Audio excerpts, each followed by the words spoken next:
Hello everyone, welcome to my channel. This is Girish Godhani and today we are here to discuss about NCERT Class 9 Geography Chapter 1, that is India, Size and its Location.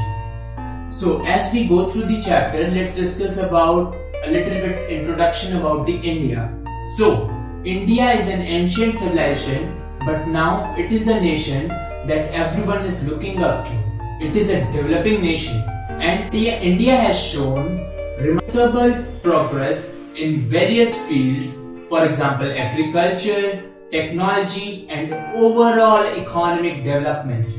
India has also contributed significantly to the making of the world history. Yes, I'm telling it correct. Now let's discuss about the location. When we talk about the location of India, so as we all know that India lies entirely in the northern and the eastern hemisphere.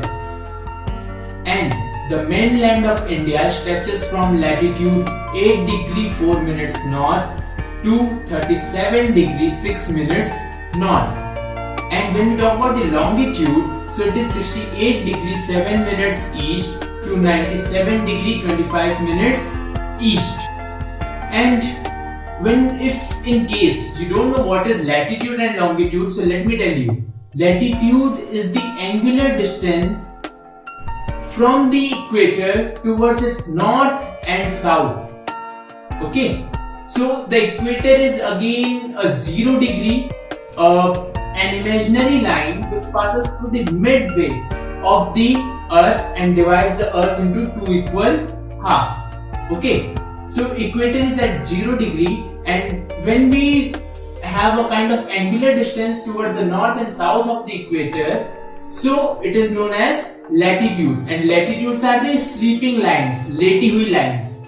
And when we talk about the longitudes, so it is the angular distance from the prime meridian towards its east and west. So again the prime meridian is considered as the 0 degree, and this prime meridian passes through Greenwich near London in England. It is also known as 0 degree meridian, okay, or GMT, Greenwich Mean Time. Okay, so longitude is the standing line, the long line. Okay, now the latitudinal and the longitudinal extent of the country India is almost 30 degree. The southernmost point in the Indian territory, which is in Great Nicobar Island, is the Indira Point, which is 6 degree 45 minutes north, while when we talk about the Kanyakumari is the southernmost point of the Indian mainland. When we talk about the mainland, it is the Kanyakumari, and when we talk about the whole Indian territory, it is the Nicobar Island. In Nicobar Island, it is the Indira Point. Okay, so the next point talks about the Tropic of Cancer. As you all know, the Tropic of Cancer crosses the country at 23 degree 30 minutes north, dividing the country almost two equal halves. Towards that, Gujarat one side. Okay, so you know, from the southeast India, the India is surrounded by the Bay of Bengal, in which Andaman and Nicobar Islands are there. When we talk about the southwest side, so it is surrounded by the Arabian Sea, in which Lakshadweep Island is there. And when we talk about the southern point, so to the south of India, it lies the Indian Ocean. So let's talk about something that you might not be knowing. The southernmost point of the Indian Union, that is known as Indira Point, got submerged under the seawater in 2004 during the tsunami. Yes, the southernmost point was submerged in 2004 during the tsunami. Now, when we talk about this, now it's turn to discuss about the size of India. So India is the 7th largest country in the world, which covers the area of 3.28 million square kilometer. Such a vast area. And this 3.28 square kilometer is actually the equal to 2.4% of the total geographical area of the world. Okay, so India is the 7th largest nation. Which are the first 6 nations. So that is Russia, Canada, USA, China, Brazil, Australia, and then comes the India. So the India, when we talk about India, the country is of a vast size and measures about 3,214 kilometers from north to south of its extent. And when we talk about the west to east, it is 2,933 kilometers. So you can say that India is almost square in shape. Yeah. So India has a land boundary of almost about 15,200 kilometers, and the total length of the coastline of India, including the Andaman and Nicobar Island, is 7,516.6 kilometers. Yeah, which is actually protected by the Indian Coast Guard. They are really doing a very great job. Now, the question arises, what is standard meridian? We actually heard a lot of times about the standard meridian, and we also heard about that 82 degree 30 minutes east has been selected as the standard meridian of India. So what is this standard meridian? Now, the earth has been divided into 24 time zones of 1 hour each. Now each of these time zones covers almost 15 degrees of the longitude. Yeah, 15 degrees, 1 hour each. So as the local time differs by 4 minutes at every longitude, it would create a lot of confusion regarding the time for any country as a whole, which may stretch across several longitudes. Now, therefore, each country selects a kind of central meridian, and the local time of this meridian is considered as the standard time of that country. Most of the country does that. Now, when we talk about this, in context of India, the sun rises 2 hours earlier in Arunachal Pradesh as compared to Gujarat. Now, this causes a kind of time lag of 2 hours from Gujarat to Arunachal Pradesh. Now, in order to avoid confusions and to have a standard for a reference, the 82 degree 30 minutes eastern longitude has been taken as the standard time for the whole country. So, the local time at this meridian has been accepted as the Indian Standard Time, also known as IST in its short form, throughout the whole country, because it passes through the mid of the country. It has actually helped us to avoid a lot of confusion which would have been there for following different local times, or in the absence of a uniform time, we would have been in a kind of disaster. We'll discuss about which kind of disaster it could have created if in case we wouldn't had a kind of standard time. So, standard meridian is actually the meridian or the longitude. Meridian is longitude. So, standard meridian is the meridian or the longitude which is used to describe the time of a country. Now, it should be the same for the whole country, and all the places in a country should follow the same time. This is the first criteria. Now, the 82 degree 30 minutes east longitude is taken as the standard time meridian for India, as it passes through the mid of the India, which is actually in the Mirzapur in Uttar Pradesh. Okay. So when we talk about the time of India, it is 5 hours 30 minutes ahead of Greenwich Mean Time, which is also known as GMT. Yes, that line that passes through the Greenwich in London, in England. From there, if you add 5 hours 30 minutes, that will be the India's standard time, known as IST. So IST is GMT plus 530 hours. Now, let's talk about strait. Do you know what is strait? Strait is a narrow stretch of sea linking two large seas. For example, Park Strait. Have you heard about Park Strait? It connects that India to Sri Lanka, that Park Strait. Okay. Now, when sometimes you must have heard that we talk about the Indian subcontinent. Do you know what is Indian subcontinent? Which are the countries which are the part of Indian subcontinent? there are 5 countries which are the part of Indian subcontinent. First, India itself, then Pakistan, Bangladesh, Nepal and Bhutan. These are the 5 countries that makes up the Indian subcontinent. Okay. Now again, let's talk about that 82 degree 30 minutes east longitude that passes through the Mirzapur in Uttar Pradesh. Why it is taken as the standard time meridian of India?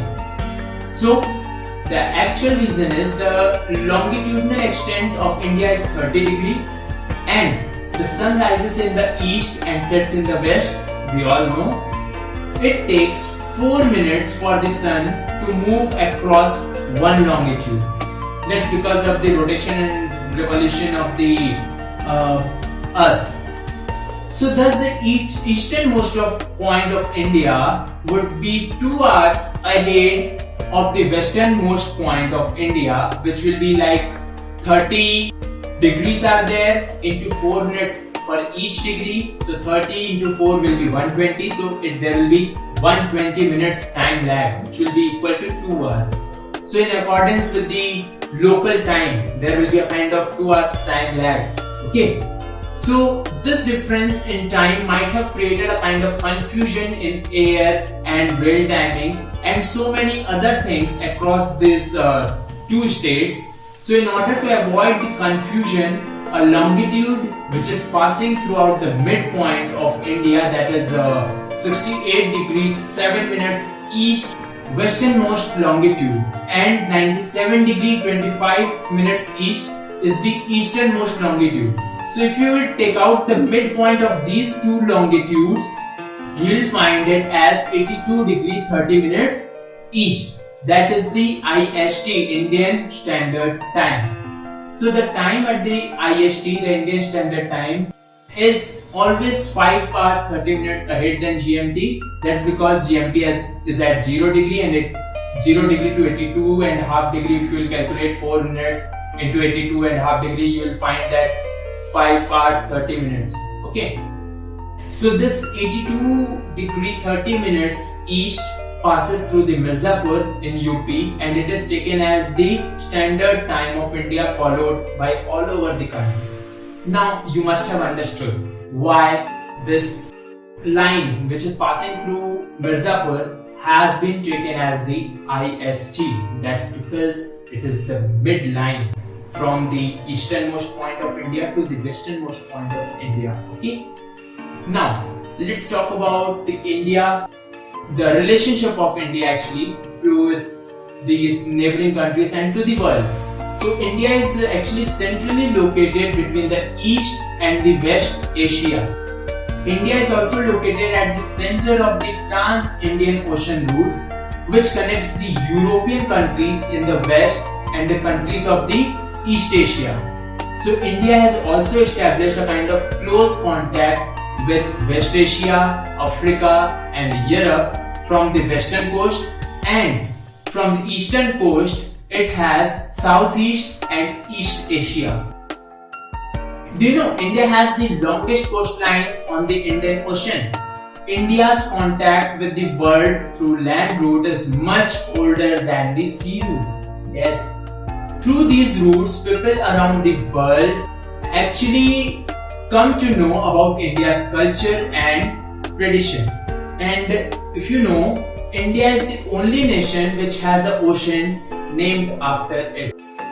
India has contributed a lot to the world in the forms of ideas, philosophies like Ramayana, Upanishads, Panchatantra, and the mathematics, the Indian numerals, the decimal system, the invention of zero, etc.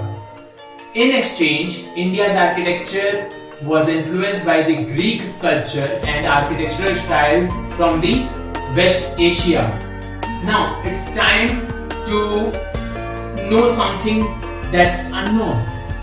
Do you know that since the opening of the Suez Canal, that is in 1869, India's distance from Europe has been reduced by 7,000 kilometers. Wow, that's huge. You can reach Europe now a little faster, isn't it? Okay. So let's talk about the India's province the states and the union territories, and also about the India's neighbors. So when we talk about the India's states, there are 28 states and 9 union territories. In the northwest, India shares boundary with Pakistan and Afghanistan. And when we talk about the north, India shares its boundary with the China, Nepal and Bhutan. When we talk about the east, it shares its boundary with Bangladesh and Myanmar. When we talk about the south, it shares its boundary with the Maldives, Sri Lanka. And the Sri Lanka is separated from India by a narrow channel of sea formed by the Pak Strait that we discussed earlier. India also have and had a kind of strong geographical and historical link with their neighbors, and India stands apart from the rest of the Asia. Okay, so before we go, we got something to share. We got something to share about the province. This province were ruled directly by this British officials who were actually appointed by the Viceroy. Yes, and the princely states were ruled by the local hereditary rulers who acknowledged British sovereignty in return for the local autonomy, means their own control over that place. So this is how we complete our today's chapter. Stay tuned for the next chapter, and before you all leave, I got a homework to give it to you all. I'll be checking it in the comment box. So note down the question carefully. The very first question is, name the countries which are larger than India. Second question, name the group of islands lying in the Arabian Sea. And the third question, which island countries are our southern neighbors? Let us know. Answer these questions in the comment box. I'll be checking it personally, and this is how I'll come to know who has watched the video completely. So stay tuned, and if you like my video, do subscribe my channel, and also like, comment and share, show some love, so that we can bring some more videos to you. So we'll meet with the new video. So this is how we move. Thank you and Jai Hind.